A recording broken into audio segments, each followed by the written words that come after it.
Mario Wissa is a social communication expert. He has a passion for helping individuals and organizations to improve their communication skills.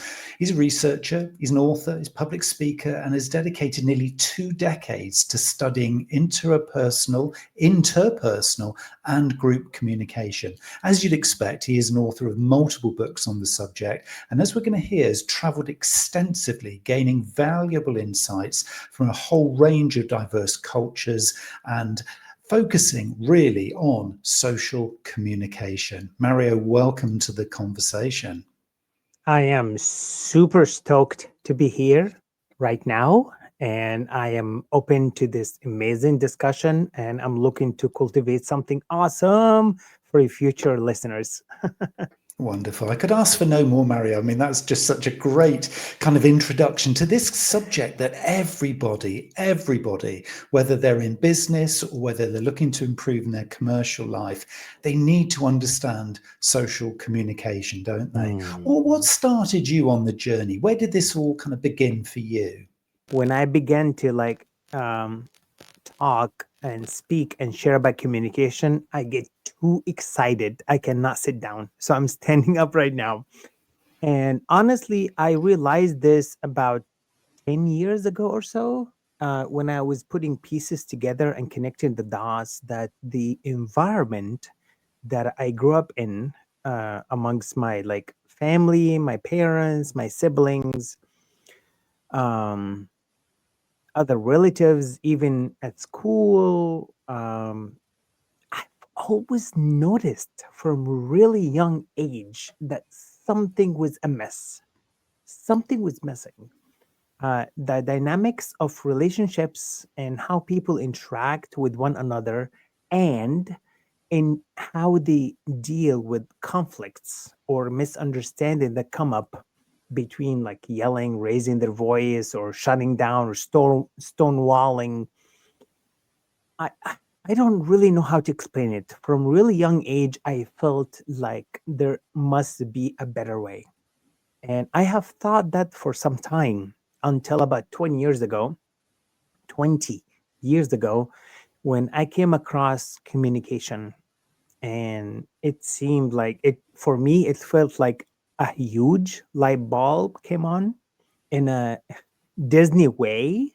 It seemed like a whole new world at the moment I learned about communication. Like, this is it. To be aware of what communication is and the impact it has on our understanding and growth. And once I landed on communication, I realized this is my it. And I started researching it, interviewing over 20 years, 20 years now, like 20 years ago, over thousands of people I have interviewed, whether in Asia or the US or Egypt. And I really became like, in a concrete way, that I realized and believed that to understand what communication is and creating it intentionally and deliberately is a responsibility of our own. So basically, I realized that communication is a key for me personally. And upon interviewing and connecting with so many other people, I realized that communication is a key not just for me, it's for so many people around the globe, regardless to the culture, the language, religion, the country. Just communicating mindfully, intentionally, is very important. And I'll pause here. I'm really curious because obviously you've got a huge amount of experience across a whole range of very diverse cultures. And I'm really curious as to, as a marketer, as a professional communicator, whether I do it well or bad is for everyone to judge themselves. But as a professional communicator, trying to appeal and be relevant to multiple very different diverse audiences, maybe even who speak different languages. So maybe, I mean, I only speak English, but maybe communicating with audiences where English isn't their first language. Do we start with ourselves, or do we actually put ourselves into the shoes of the others? Where's the starting point to be effective here? Wow. Did you just think about this question now, or you thought about Yes. it before? Because that's No, a no, no. very, So I'm very deep feeding. I'm question. feeding from you. I'm feeding from what you're guiding me towards. I love that. So we're having a stream of consciousness right now. We're having authentic connection. We are crystal clear. This is not pre-planned Q&A. We don't have this. And actually, I don't like that either. But so um, about 15 years ago, um, I was told personally, at the time I was working at Bank of America in the US. That was my third corporate of America job. I was actually told that I could sell anything. I can be the greatest salesman. I can sell anything, because I'm just like easygoing, connect with people. And the most important factor is I am being myself. And most human beings can see that, can feel that. So once I realized that this was part of my properties that people have like put on me, that I can sell anything, anytime, anywhere, I actually went back to college to understand what that means. And I was actually thinking at the time, maybe I could work for a car dealership where I can make like tons of money, just sell cars. The idea did not seem attractive to me. And hence, I'm doing what I'm doing right now, that I am, if you want to call it, selling or sharing knowledge of what communication is. And I know I'm going all the way around to answer your question. To get to the point of the power of authenticity. There's a great public speaker, name is Brian Tracy, that I came across about 18 years ago or so, that he helped me by listening to his audiobooks, which is like dozens of his audiobooks that I listen to for free from the library. I realized that superpower that we have is being who you really are. And if you're looking to adjust, if you're looking to change and improve, be who you really are and ask for the direction where you want to go, and people will help you to get there. That's one. Two, most often people do not really buy, when it comes to marketing and sales, people do not really buy the product as much as they buy the personality of the person who is selling the product. This is crucial. And for me, working at Bank of America for about a year and a half, that was like my superpower without realizing it. I was like number one in my regional area of sales and marketing, just because I connect with people genuinely. I can see where people are coming from, and I connect them with the service. No pressure, no, it's like, oh, you have to do this. It's not autopilot thing. It's like being dynamic to understand what's coming your way and you work around it. So to realize the power of authenticity, there's no turning back. And I mean it from my heart. Once you realize your power of authenticity, and I feel strong urge to bring up this name. Some of us, you might be familiar with it. Some of our listeners might be familiar with it. Is the name is Brene Brown, and her book. Yeah, you're nodding. I love it. Yeah, and one of her famous talks is about the power of vulnerability, being who we really are. Now I'm gonna have to pause for a second and realize that you can't always be vulnerable in business. You can go to a car dealership and be vulnerable, okay? To be very crystal clear. Yet, to choose when to be vulnerable, who you really are as a customer, or as a marketer person, sales, it actually creates a long term relationship. So, as a marketer or sales, like, oh, one transaction, I'm done. I sell you this car, I sell you this house, I get my commission, I'm done. Okay, that's one way to look at it. Another way is like, I'm building relationship with you. I sell you this house, this car, whatever, and I get this some commission, humble commission. And because of my interaction with you, without me asking you, you would recommend me to other people because how kick ass and awesome I am. Whole new world. And I'll pause here. I love that vulnerability. I love the Brian Tracy thing. It's really interesting, Mario, because Brian Tracy, when I was way back, my first, as I call it, proper job, kind of relatively fresh out of university, actually on the development program, Brian Tracy was the speaker. So he goes right the way back in my history, and yeah, incredible guy. You know, the clarity of thought, the precision of the communication. If you haven't seen Brian Tracy, people, if you're listening or watching to this, yeah, search him out. Super old guy now. I mean, you could say, oh, it's very old school, but actually it's timeless. The stuff that he talks about is timeless. It's really good.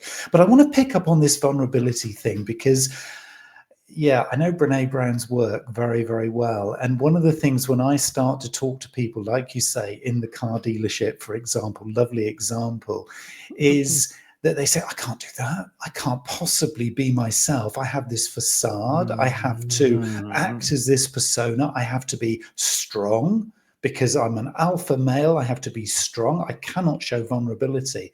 Are they self-limiting then, Mario, in terms of communication? Because it feels like it. They're playing this part, doing this role, but by default, it kind of is limited as to how far they can take it, I would have said. What do you think? Um, your question is, what do I think? And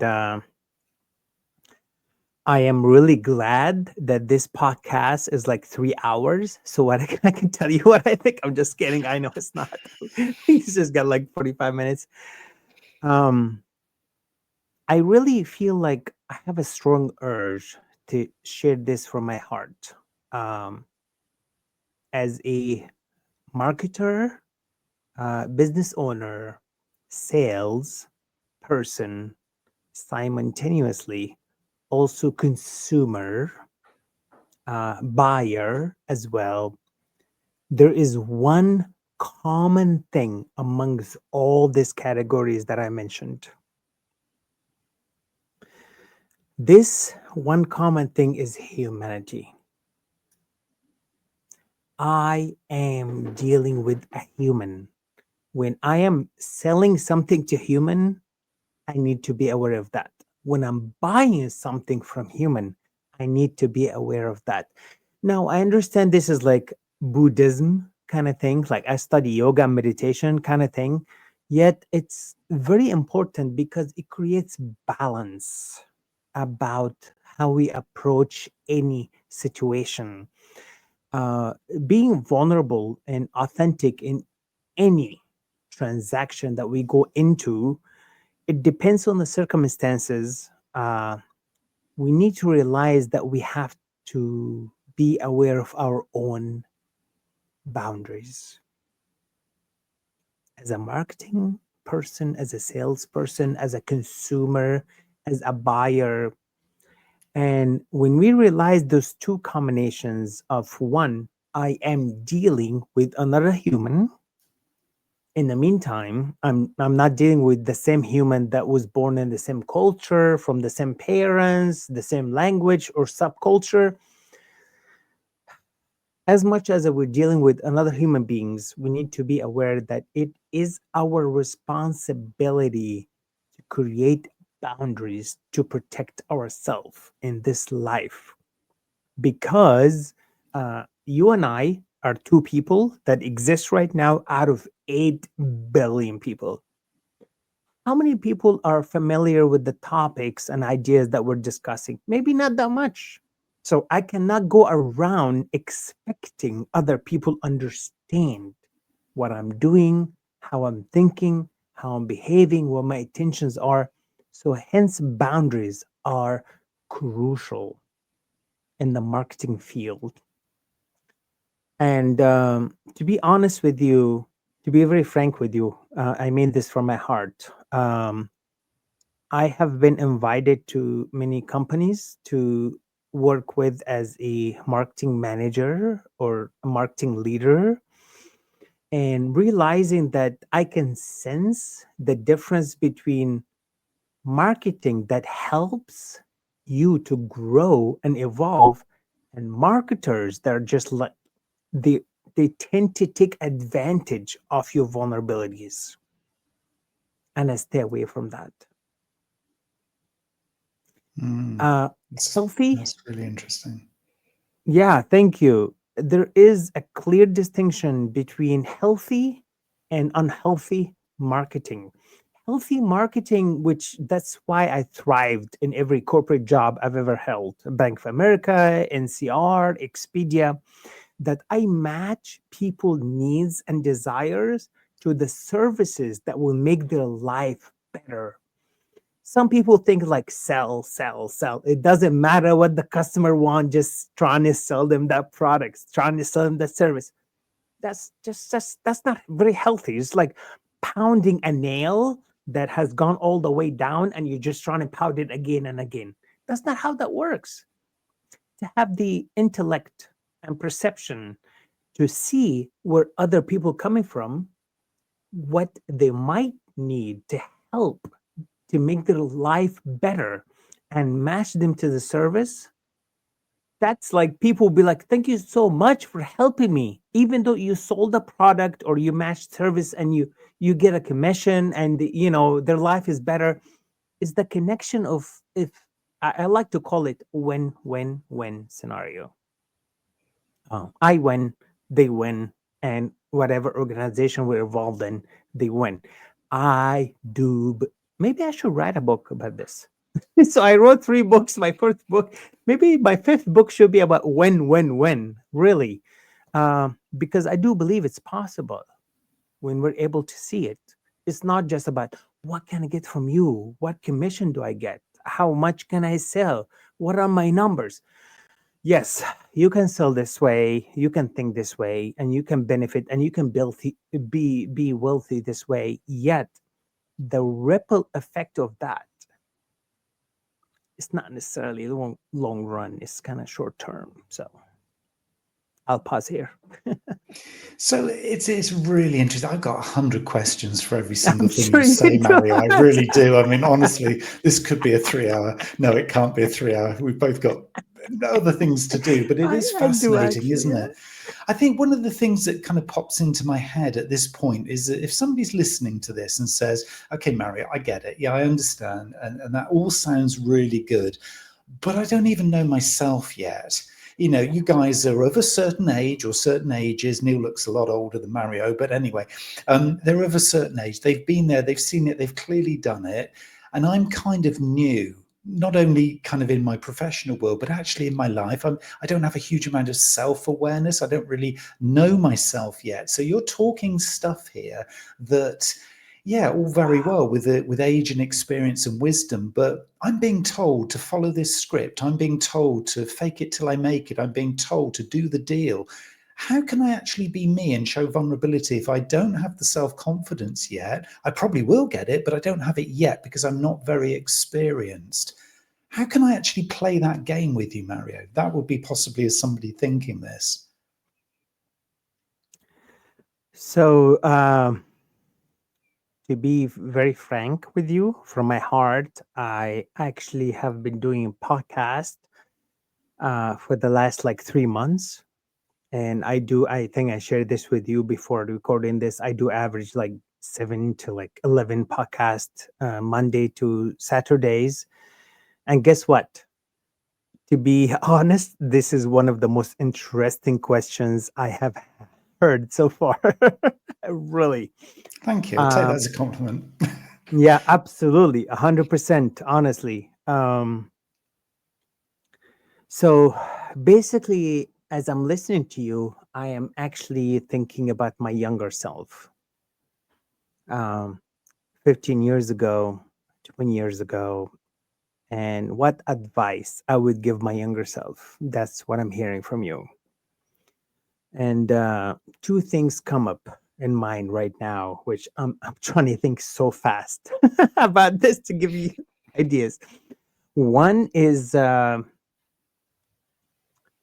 keep trying, keep going.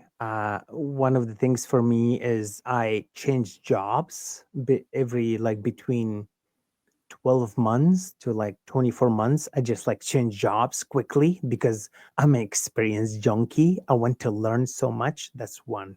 Two, uh, pay attention to your supervisor. There's so much that we can learn from our supervisor, our manager. And honestly, I feel really blessed. I have had so many amazing managers and supervisors that I could learn from how they see the world and how they see the business environment. So, what I mean by that is this might be like kind of like hard, like harsh to input, like to say this, but honestly, if you do not feel aligned with your actions and vision and intentions, if you do not feel like these align with your manager, move on. Find another manager who can see you, a manager who could feel you, a manager who wants you to grow. They're not looking to push you down, they want you to see you blossom. And I've had so many of these managers because honestly, 15, 20 years ago, I did not know then what I know now.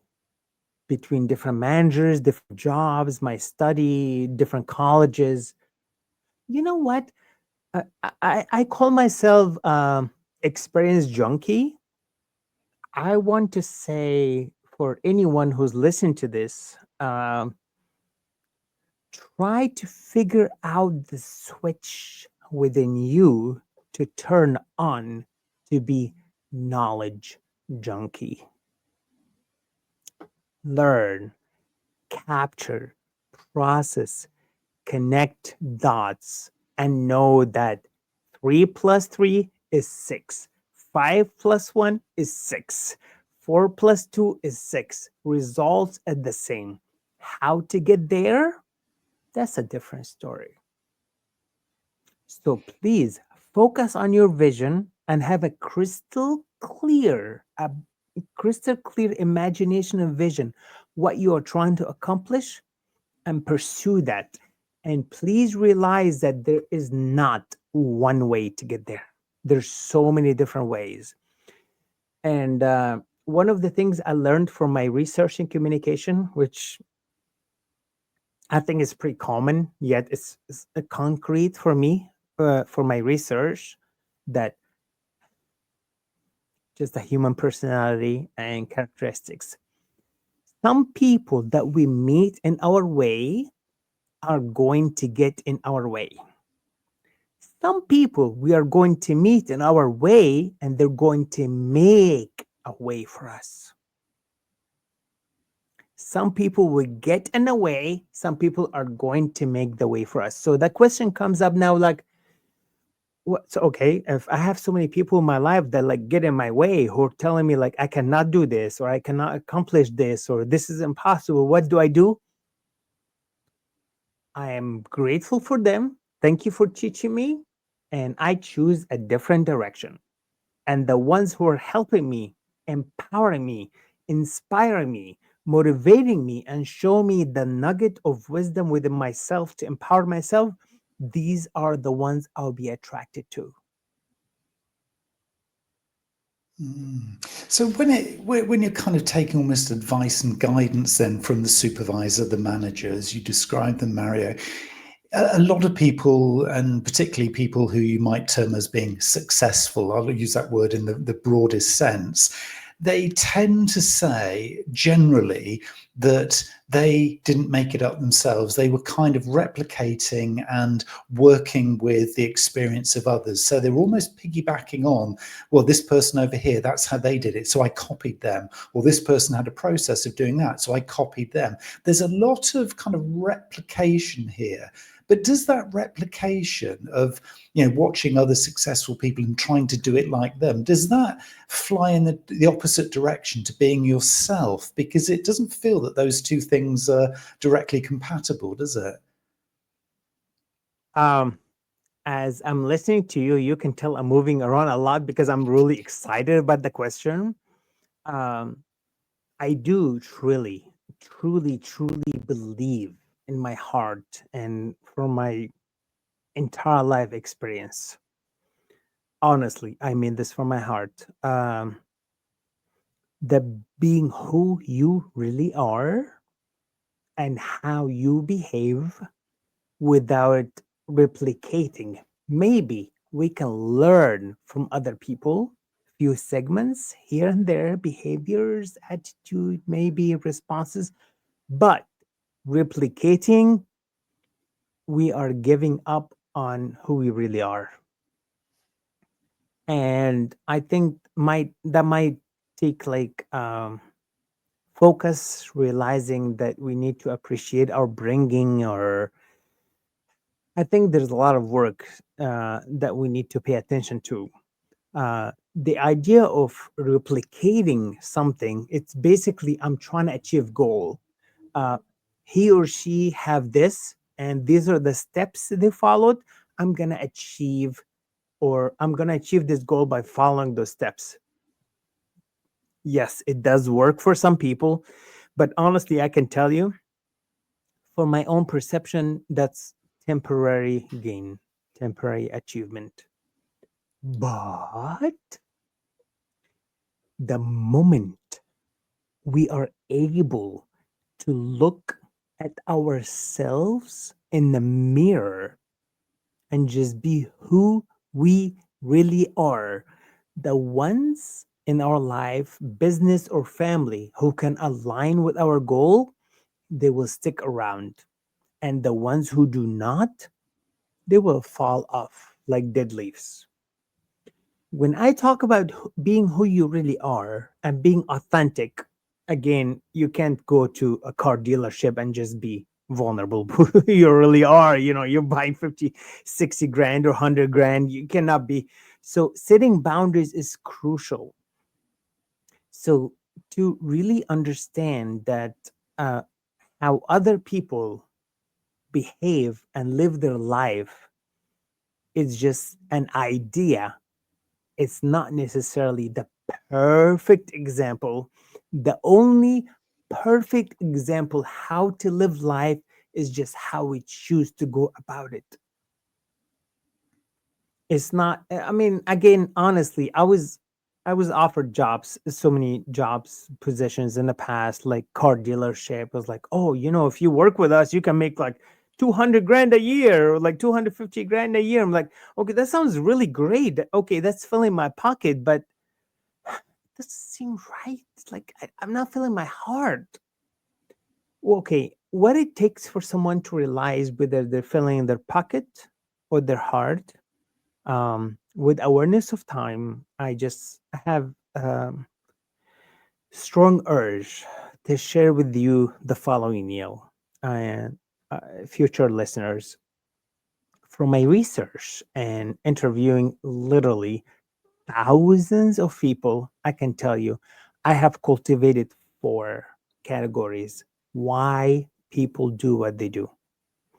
The first category is people want to put food on the table, um, from hand to mouth, as they say, pay the rent, pay the mortgage, pay the electricity, just going on about life, just take care of the obligations. Number two, following mom and dad steps, following parents steps, family steps. Dad was a lawyer, I became a lawyer. My mom was a business owner, I became a business owner. Number three, when I ask some people why you do what you do, they actually look at me um, like a deer in headlight. Like, I have no idea what you're talking about. Like, I'm just like completely like going about life without like reflecting much. Number four, that really changed my life 10 years ago, 2015, are the ones who love what they do so much, even if they live on the street.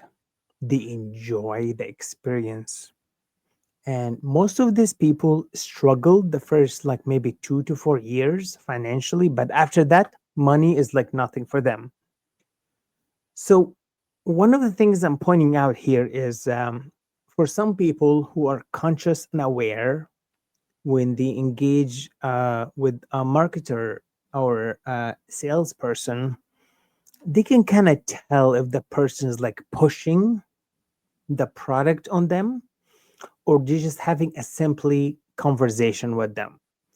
And on the other side, the person who is like sales or as a marketing person, they need to be consciously aware of their approach to the other person.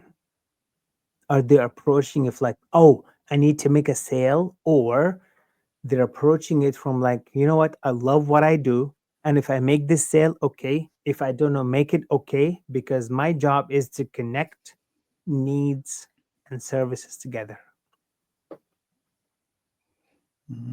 There's an accountability thing that's coming into play here, isn't there? Because Accountability. if I take you up on your idea here, Mario, of kind of like, yeah, okay, it's all about me. I need to take some responsibility here. I need to decide what I want. I need to be true to myself.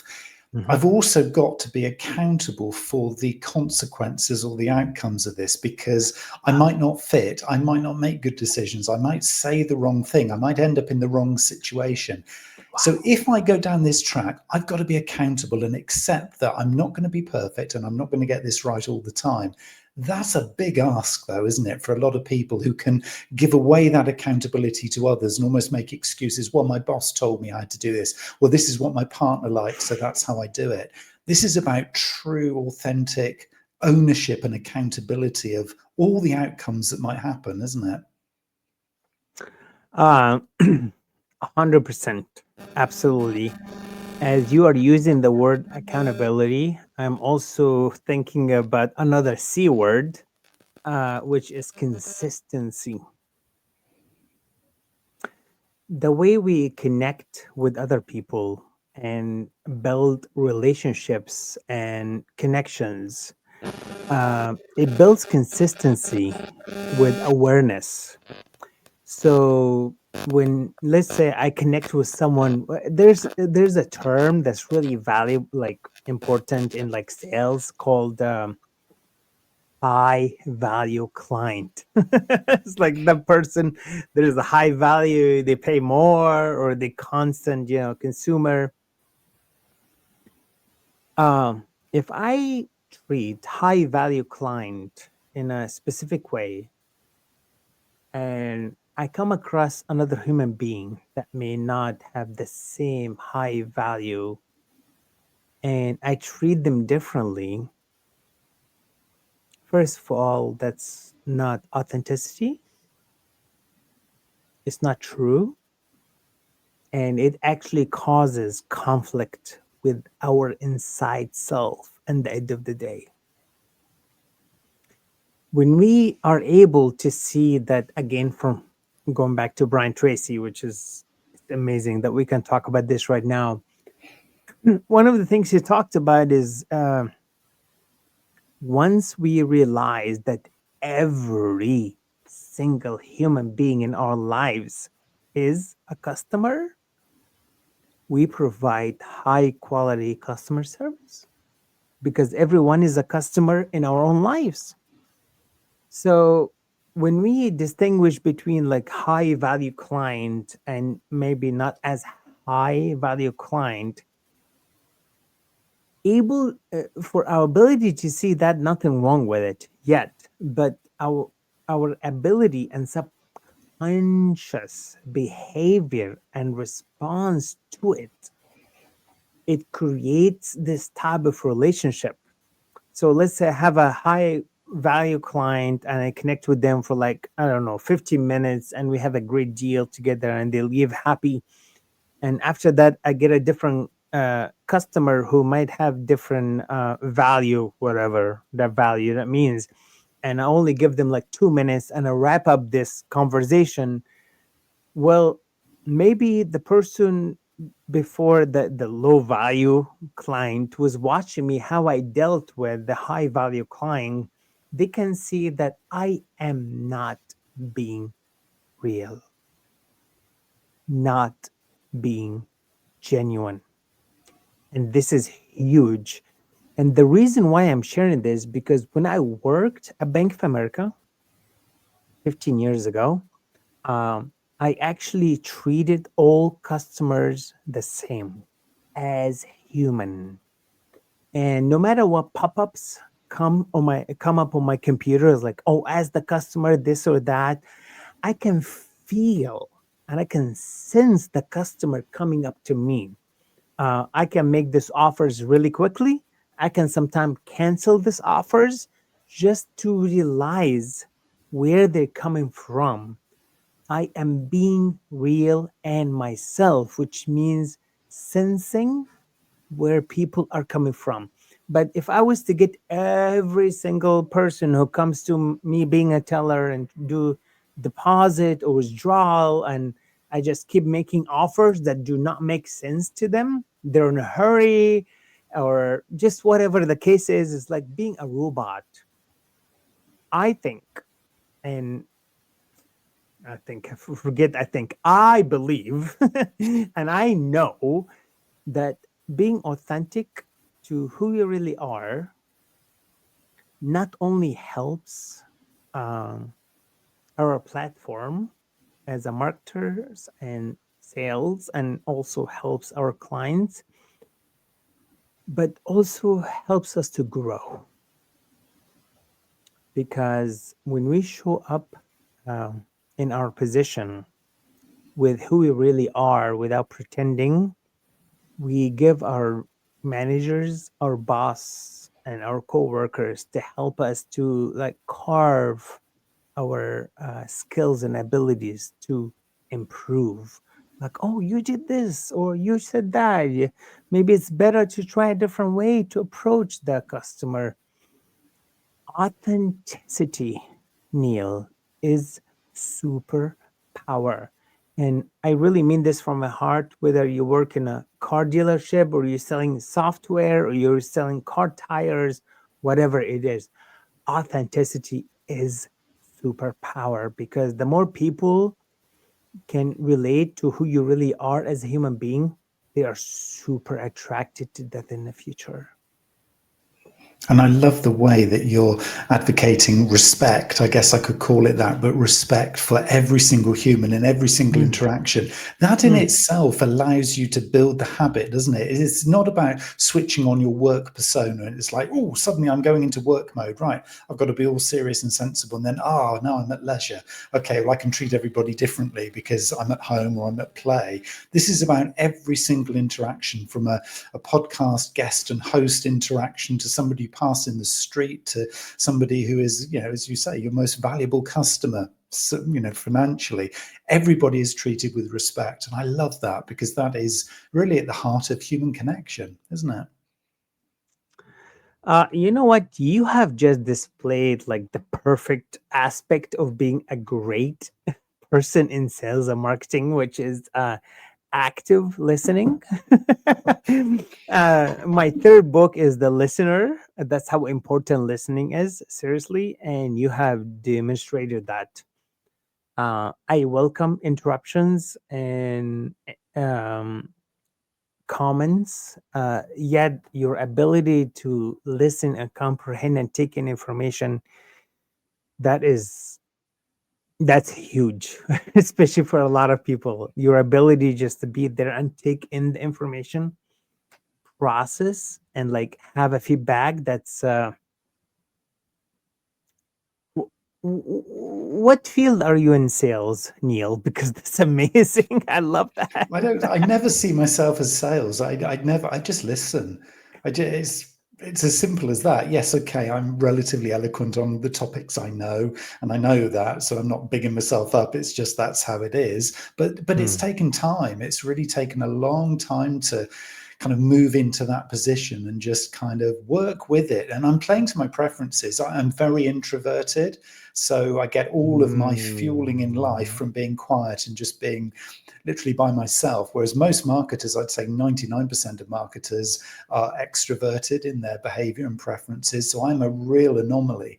But I guess it gives me that little superpower, which is I can listen because actually it's my preference to listen, not talk, which is interesting. That's wow. Yeah, I think you already know this, but as a active listener and intentionally listening or being part of your character, that makes you a great person in sales because when we listen, we capture information. And when we capture information, we're able to find a gap where there might be a need for solution or product or service. So, wow. All right. Got to play to our strengths, play to our preferences. Mario, I could talk to you for literally hours and hours, but I know you're a very busy guy, so I need to release you from this. But just one final thing is if people would like to connect with you, we're going to include some links in the description for this episode, but what would be your preferred method if somebody thinks I need to find out more about his books and his work and some more of the research, I need to connect with Mario? Where should they go? Thank you for this question, and you're absolutely right. In just about 5 minutes from now, another I have another podcast, and a simple, quick answer to your question is I am. So if you like, go on Google and type Mario Wissa, that will come up all my social website, also my personal website, which is mariowissa.com. That's MARIOWISSA.com. And I highly suggest for whoever go on my website to check out Get Empowered tab because there are free stuff going on there. And with that being said, this has been amazing experience, conversation, great questions. Neil has been unbelievably amazing, active listener, and I hope this podcast and this discussion will eventually in the future touch someone's heart to help them to think differently. And everyone, this is how you do social communication. Mary Wissa, thank you so much for your time.